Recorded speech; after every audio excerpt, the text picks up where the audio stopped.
നമുക്കൊരു ധാരണയുണ്ട്, എന്തു പാപം ചെയ്താലും ഒന്ന് പുറത്തു വരും. അത് നമ്മുടെ ധാരണ. നമുക്കൊരു വലിയ വിചാര, എന്ത് പാപം ചെയ്താലും അള്ളാഹു പുറത്തു തരും. അള്ളാഹു ഗഫൂർ അല്ലേ, അള്ളാഹു റഹീം അല്ലേ. എടാ, അള്ളാഹ് പൊട്ടനൊന്നും അല്ലടാ. അള്ളാഹു ഈമാൻതരമാറാകട്ടെ. ഖുർആനിൽ 3 ആയത്ത് കാണാം. അള്ളാഹുവിന്റെ പരിശുദ്ധമായ ഖുർആൻ പറയുന്നുണ്ട്, ഗാഫിറുദ് ദംബ്, ഖാബിലുദ് ദംബ്. 2 ആയത്തുകളാണ്. അള്ളാഹു പറയുന്നു, എല്ലാം ഞാൻ പൊറുക്കും, എല്ലാം ഞാൻ പൊറുക്കും. നീ എന്ത് ചെയ്താലും ഞാൻ പുറത്തു തരും. നീ എന്നോട് പറഞ്ഞ എത്ര വലിയ പാപം ഞാൻ പുറത്തു തരും. ഈ ഒരൊറ്റ വാക്കിന്റെ ധൈര്യത്തിലായി തോന്നിവാസം മൊത്തം കാണിക്കണം. എന്ത് ചെയ്താലും അള്ളാഹു പുറത്തു തരും. കള്ളു കുടിച്ചാലും വ്യഭിചരിച്ചാലും പലിശ തിന്നാലും തോന്നിവാസം കാണിച്ചാലും റബ്ബെനിക്ക് പുറത്തു തരും, പുറത്തു തരും, പുറത്തു തരും. ഈ ഒരൊറ്റ ധാരണയിലല്ലേ ഈ അഹങ്കാരം മൊത്തം കാണിക്കുന്നത്. ഈ അഹങ്കാരം മൊത്തം കാണിക്കുന്നത് ആ ഒരൊറ്റ ധാരണയിലല്ലേ. എന്നാ 3-ാമത് അള്ളാഹു പറഞ്ഞെന്തെന്നറിയുമോ?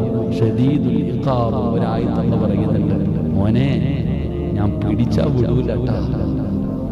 നിന്നെയൊക്കെ ഞാൻ പിടിച്ചു കളഞ്ഞ പിന്നെ ഒരിക്കലും വിടൂല. അള്ളാഹു നമ്മളെ കാക്കുമാറാകട്ടെ. ഈ തുണിയും അഹങ്കാരം ഈ കൊഴുപ്പൊക്കെ അങ്ങ് മാറും.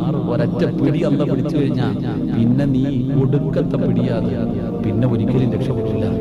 എത്ര നെഞ്ചത്തടിച്ചിട്ടും എത്ര നിലവിളിച്ചിട്ടും നിനക്ക് ഒരുപാട് ചാൻസ് ഉള്ളതൊന്നും ഈ ചാൻസ് മുഴുവൻ നീ ചിന്തിക്ക്. ഈ റമദാൻ മാസത്തിൽ കാണിക്കണ ഈ ഒരു അഹങ്കാരം ഉണ്ടല്ലോ, ഇതൊരു തന്റെ ഇടമാണ്. നമുക്ക് ചിലരുടെയൊക്കെ നടത്താൻ കണ്ട, സിറാജ് എനിക്ക് വേണമെങ്കിൽ 2 പാസ് ഉണ്ട്, ഒന്ന് സ്വർഗത്തിൽ എനിക്ക് പോകാൻ, ഒന്ന് നിനക്കൂടെ തരാന്നൊരു ധാരണയില്ല. ചിലരുടെയൊക്കെ നടത്തവും സ്വഭാവം കണ്ട, ഓന്റെ കയ്യിൽ 2 പാസ് ഉണ്ട്, ഒന്ന് അവന് പോകാനും ഒന്ന് ചോദിക്കുന്നവന് കൊടുക്കാൻ. അങ്ങനെ 2 പാസുമായിട്ട് നടക്കണവരെ പോലെ നമ്മൾ ഈ പലരും നടക്കുന്നത്. അതുകൊണ്ട് എന്റെ പ്രിയപ്പെട്ടവരോട് പറയുകയാ, മക്കളെ നന്നായിക്കോ, നന്നായിക്കോ. കാണേണ്ടത് കിട്ടേണ്ടത് കിട്ടിയിട്ടും നന്നാകുന്നില്ലെങ്കിൽ പിന്നെ നമ്മൾ പേടിക്കണം. അല്ലാഹു നമ്മളെ കാക്കുമാറാകട്ടെ. അതുകൊണ്ട് ജീവിതത്തിൽ 1 മിനിറ്റ് മതി നരകത്തിൽ നിന്ന് കയറാൻ. ഈ 14,400 മിനിറ്റിൽ ഇന്നത്തെ രാത്രി 1 മിനിറ്റ് നീ വിചാരിച്ച നിനക്ക് സ്വർഗത്തിൽ നിന്ന് കരകയറി നരകത്തിൽ നിന്ന് കരകയറി സ്വർഗത്തിലേക്ക് പോകാം. അല്ലാഹു ഭാഗ്യം തരുമാറാകട്ടെ. അല്ലാഹു ഭാഗ്യം തരുമാറാകട്ടെ.